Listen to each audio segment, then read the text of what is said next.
আসসালামু আলাইকুম ওরহমতুল্লাহি ওবরাকাতুহু। পিতা মাতার জন্য সন্তানের দোয়া।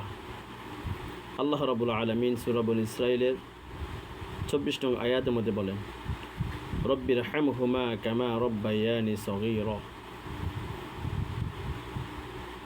হে আল্লাহ, যেমনিভাবে আমার পিতা মাতা আমাকে ছোট অবস্থায় আদর যত্ন দিয়ে লালন পালন করেছেন, তেমনি আপনি তাদের প্রতি রহমত দান করুন। এরপরে পরিবার পরিজনদের জন্য দোয়া। আমাদের যারা পরিজন রয়েছেন তাদের জন্য দোয়া।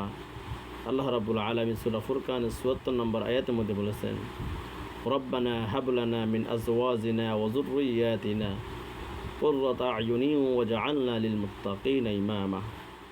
আল্লাহ রাব্বুল আলামিন বলেন, রব্বানা হাব লানা, হে আমাদের প্রতিপালক, আমাদের জন্য এমন স্ত্রী ও সন্ততি দান করুন যারা আমাদের জন্য নয়ন প্রীতিকর এবং আমাদের মুত্তাকিদের নেতা বানিয়ে দেন। এই জন্য আমরা সবসময় আল্লাহ রাব্বুল আলামিনের কাছে পিতা মাতার জন্য দোয়া করতে হবে, পরিজনদের কাছে দোয়া করতে হবে।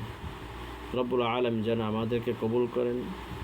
আল্লাহ রাব্বুল আলামিন যেন আমাদের এই দোয়াগুলো, এই প্রার্থনাগুলো কবুল করেন।